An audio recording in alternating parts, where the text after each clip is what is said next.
La ética es el estudio que pretende descubrir qué hay detrás de la forma del ser y actuar del ser humano, al tiempo que trata de establecer reglas de lo que es bueno y de lo que es malo.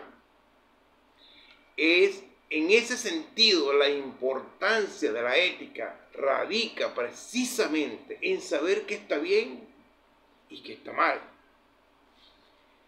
como individuos y como sociedad, como les venía hablando al principio, conmigo, porque me amo, y con mi prójimo. Entonces, actúa como individuos para nosotros y a la sociedad como nuestro prójimo. Es el conjunto de normas morales que rigen la conducta de la persona en cualquier ámbito de la vida.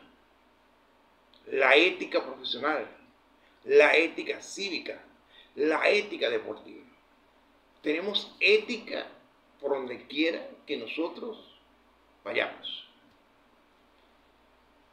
Y esto es importante porque nos llena de normativas, de prudencias y de límites para poder nosotros desarrollarnos como personas.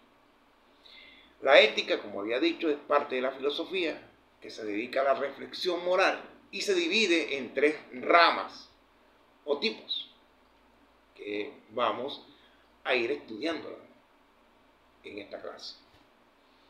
Tenemos el primer tipo, la metaética, la ética normativa y la ética aplicada. La ética también se puede clasificar de acuerdo a las corrientes filosóficas. A continuación, conozcamos esto. Hablaremos de la metaética, que es una de las ramas o tipos de la ética más amplia, que abarca mucho panorama científico, psicológico del ser. Porque ella explora por todos lados y ella se va a los orígenes de las cosas. La metaética es la rama de la ética que estudia el origen y el significado de los conceptos éticos, así como las cuestiones metafísicas acerca de la moralidad, en particular si los valores morales existen independientemente de los humanos, si son relativos, convenientes o absolutos. Ya lo vamos a explicar. La metaética explora, por ejemplo, dónde se originan los valores morales, lo que significa decir algo, si es correcto o bueno, si hay hechos morales objetivos, si la moralidad es culturalmente relativa y si existe una base psicológica para las prácticas morales y los conjuntos del valor. Por ahí nosotros vemos algo que a veces nos vuela la cabeza.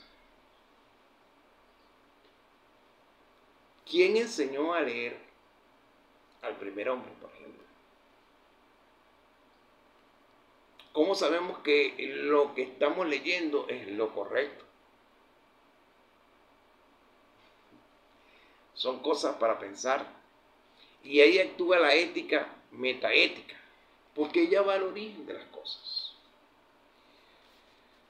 Recuerden que en los libros de historia y en la Biblia nos habla de las escrituras, de los orígenes de las escrituras, de la fonética, de la escritura. Empezamos con una escritura cuneiforme, que era a través de jeroglíficos, a través de las cosas que se veían. Ellos lo expresaban en su escritura. Pero se fue extendiendo la ciencia, se fue extendiendo esta metaética para ir mucho más allá y hacer lo que hoy conocemos como idiomas. Y hoy hay una rama de eso que se llama psicolingüística, que es la que nos ayuda a expresar. Entonces, la metaética es la que origina el concepto del lenguaje a través de su investigación. ¿Por qué? Porque ella determina también cuáles son las palabras correctas y cuáles son las palabras incorrectas, cuáles son las palabras buenas, cuáles son las palabras malas, qué es lo ácido y qué es lo dulce. Entonces, ese es el estudio, es la ciencia que nos lleva a eso. Ahora, ¿por qué en la metaética se introduce lo que es la metafísica? ¿Qué significado tiene la metafísica? Es la existencia metafísica, que es la capacidad de existir más allá del alcance de las leyes físicas tradicionales, o ser capaz de coexistir en planos de realidad no físicos que no pueden ser estudiados por la ciencia. Y usted me dirá, ¿cómo es eso, profesor? Bueno, la metafísica estudia en la mente, por eso se llama mente, en la psique, aquí, en nuestros pensamientos. Hay pensamientos que están en nuestro mundo abstracto que no podemos tocarlo, que no podemos palparlo porque no están en el mundo físico. Pero están ahí, existen ahí, se mueven ahí. Y ahí se determina qué es lo que ellos van a hacer, cuál es el provecho para ellos. ¿En qué se diferencia un pensamiento bueno a un pensamiento malo? ¿O en qué se diferencia un pensamiento que es correcto o un pensamiento incorrecto? ¿En qué es lo justo y qué no es lo justo? Porque recuerden ustedes, los griegos eran pensadores. Ellos todo lo basaban en el pensar, en andar en la metafísica, como dice aquí, era la capacidad de existir mucho más allá del alcance físico. Ellos tenían dioses que ellos imaginaban que estaban de un lado, que hacían una cosa, que hacían la otra. Y entonces la metafísica llegó a ser una rama importante de la ética a través de la metaética. ¿Para qué? Para que esos pensamientos pudieran tener usos razonables en el cual la humanidad se iba a regir por la conducta. Entonces, el enfoque metafísico de la metaética analiza si la noción de bien es objetiva o subjetiva. Es decir, aborda si el bien existe independientemente del ser humano o si se trata de una invención cultural. ¿Cómo podemos decir esto? Yo tengo un pensamiento. Yo quiero actuar según mi pensamiento, lo que yo quiero hacer. Pero resulta que lo que yo quiero hacer no lo puedo hacer porque es perjudicial para muchos.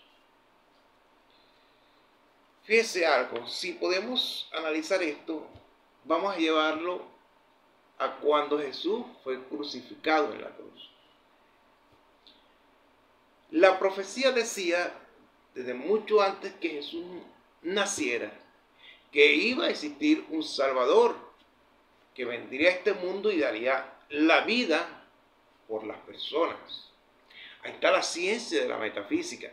Ellos están hablando en un evento futuro, pero ese evento futuro marcaría el destino de la humanidad.